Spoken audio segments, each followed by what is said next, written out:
Hey guys, what's up? What is up? Kuya Jason with Our Life in the Philippines. So this will be video number 2 of building our house. I know it's a little pre-building. We're not quite ready. There's a lot involved building a house in the Philippines.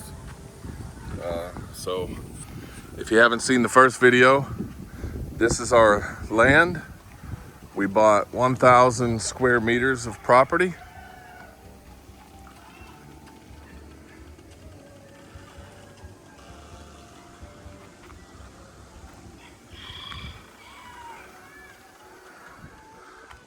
So what have we done since the last video? So there was a huge termite mound right there, and my uncle-in-law, he cut it all down by hand with a shovel and a wheelbarrow and a what do you call that thing, like stabs in the dirt to break the dirt apart. I don't know what it's called. And he removed all that and put it in some low spots. Like a low spot there, low spot there. The house will be probably up in this area, I'm thinking. And that would face the house north. Let me know what you guys think. My thinking here is that I want the house to face north, with the living room and kitchen being in the north. I do not want the main bedroom to be in the east, because the sun rises in the east, sets in the west. So my thinking is that the sun is going to heat up these 2 bedrooms over here, which we're not going to be using. It's going to be a 3-bedroom house. The main bedroom will be over in this back corner, so it's not going to get any sun until the sun is actually lowering. So my thought is that it's not going to catch that much sun, so it won't get that hot. Not going to be using the bedroom throughout the day anyways, but at night hopefully it'll be cool. Eventually I might actually get some solar, so I'll be putting some solar across the roof. So if the roof is shaped like this, I mean, it still should catch sun all day from the east going over to the west. Should catch the sun is my thinking. What do you guys think? Also, I finally got the electric hooked up, so I'll show you here. I believe it is a 6-gauge. Let me repeat that. 6-gauge wire. It's a common drop size wire that they use here in the Philippines. And you can see it's all run by bamboo poles.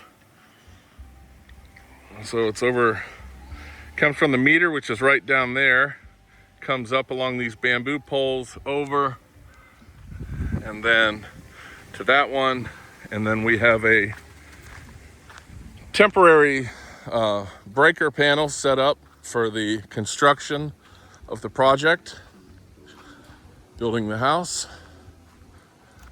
So finally got the electric hooked up. Let's see if it works. Did you try that switch over there? See that switch?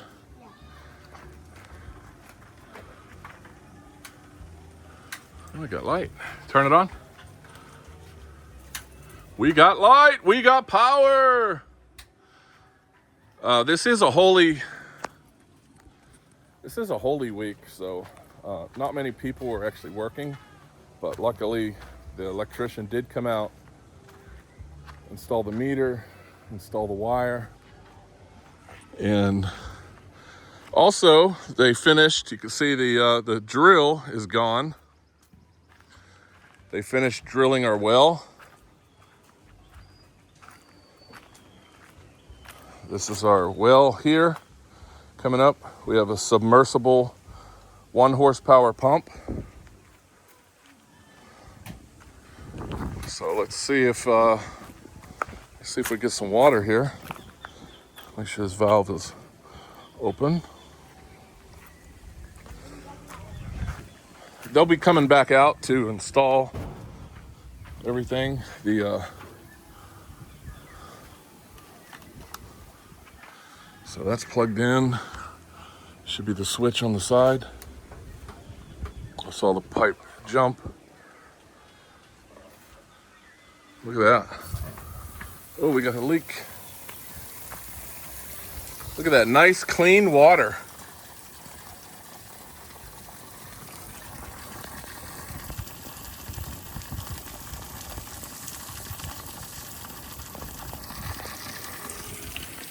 Okay, go ahead and turn that off.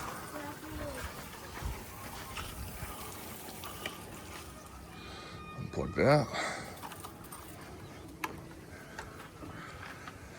Yeah, so they're gonna, I think we're gonna put a pad in here and install the water tank. That's our water tank there. And I believe it said on it, I think it was like 75 gallon. You know what? Mine does not say, but Albert has the same size tank. I'll have to look through the video. I believe it's like 75 gallon. So should be good for the house. And then they'll install, like I said, they'll install the pipe and what have you. So next step is to choose a plan. We're still looking at different houses, different housing plans. We're thinking about 100 square meters. My budget is around 2.2 to 2.5 million. And we found a engineer to draw the plans, so we just need to choose a plan. Then we got a contractor, and he's got a crew, foreman and workers and everything. So stay tuned for all that. Man, it is hot up here, especially out in the sun. It's not gonna be done overnight. Within the next 3 weeks, we got to choose the plan, get it drawn. Takes about, he said, 3 weeks to finalize the drawings, the plans. And then maybe, what's this, April, May, June. Maybe by June, if it's not, raining too hard. I do believe that is rainy season. So we'll see. There's no hurry. I'd really rather build when it's not in the middle of rainy season, so we don't have any issues with water. The ground is sloped. Actually, if I stand back here, so my phone has a level on it. So if I stand right here, I guess you can't see it, but it is sloped just a little, couple feet there. So planning on digging down. Footers are supposed to be about 1.5 meters deep.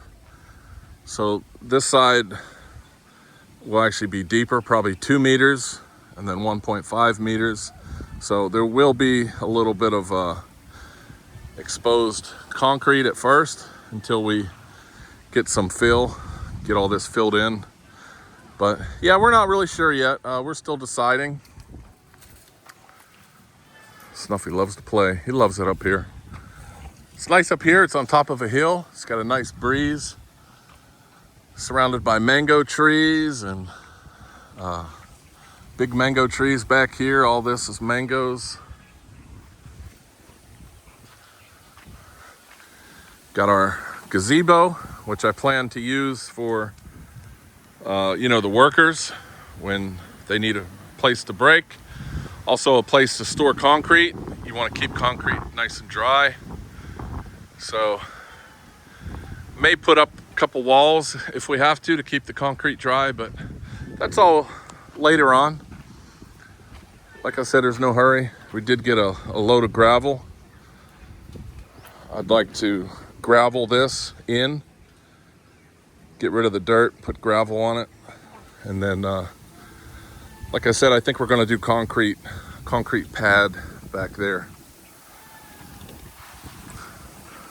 So some people, make comments about, I'll just say, for the record, this is the Philippines. It is like a very poor country. You could almost consider it as like a third world country. So this is not the United States. Things happen very slow over here. Things are not the same as the United States. But the people, I tell you, they're the hardest working people I've ever seen. People may laugh at the way that they drill a well, but we live in the province, and that's just the way it's done. That's the way it's always been done. It's probably the way it's going to be done for a long time to come. We could have hired a professional well drilling company, but it's double the price, actually more than double the price. It wouldn't have took 2 weeks, which this did take about 2 weeks. It would have been done faster. But in the end, we got what we wanted. We got our well drilled. We got clean water. They're not finished yet. They're still got to install the piping and put the tank and everything. But this is the Philippines. This is not Pittsburgh, Pennsylvania, or Washington, D.C. This is the way things are done out here. This would be considered a really nice manufactured building, and this is all done by hand by farmers, and you can see everything is pretty damn straight. And all this wood, you don't go to Home Depot, you don't buy wood at Home Depot. These are cut from trees on our farm. These are actually cut, and this is all done by chainsaw. They plane these with a chainsaw. All these boards, these trees here, these poles, these are all from the farm. This whole table and bench, this is all done from the farm. Filipinos are amazing people. Their work ethic and the things that they can do is freaking amazing. I couldn't build this in the US. Take that back. I could have went to Home Depot and spent a couple $1,000s on wood. This is all free. None of this costs anything. This whole hut up here, sleeping quarters / storing, the table, the benches, all this bench, all this is free. Took some nails. Nails are pretty cheap, but all this, and then of course the tin roof, which is very cheap. But I guess what I got to say is Filipinos will amaze you, the things that they can do. Like just an example. Yeah, I could have went to the mall and bought a chair, but my uncle decided to build one. How much did this cost? I don't know. All these tiny little finishing nails, that's it. Check this out. This is a little stove for cooking, and this is all handmade. They poured the concrete from an old, it was some kind of box. They poured the concrete and made this little stove. All these little wood chips here, they use for fuel.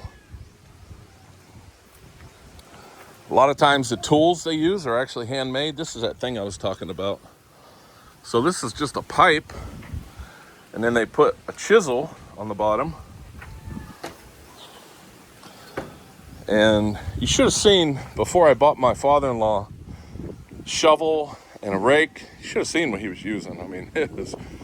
They were homemade, but I bought him a little shovel, a rake. A lot of times you'll see they make their brooms, handmade brooms. They use these.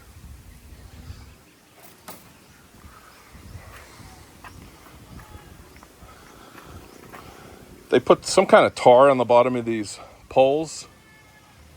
I'm not sure where they got that, but yeah. In closing, if you are thinking about moving to the Philippines, I know some of my followers say they're moving here. Don't be shocked. It's windy. I hope I'm not catching too much noise. Don't be shocked when you get here and you know, it's not the US. It is definitely not the US. And that is why I love it so much. I love the Philippines. I love the people. Just everything. I love it. Except for the heat. It is very hot. But you always hear me complain about the heat. It is super hot in the Philippines. But I'm actually, since I've been going to the gym and going outside a lot, working on the land, I've actually become a little bit acclimated. So we had a big pile of rubbish and trees and branches there. Burn all that. You can see there's another termite mound, small one. So this will all have to be dug, spread out that dirt. But I am super excited. My wife and I, for the first time since we've been married, we have our own property. We have our first electric bill. Yee-hoo! Our first electric bill on our own property in the Philippines. And we have water on our own property in the Philippines. Super stoked. We got a lot of exciting things happening in the future. Stay tuned for that. I hope you enjoyed the video. Hope I wasn't ranting, raving. If you have any questions about living in the Philippines, I've been here for 2.5 years, so I know a lot of things, especially about province life. So if you have any questions, feel free to ask. All right, guys. Hope you enjoyed the video. Snappy. Until next time. Peace.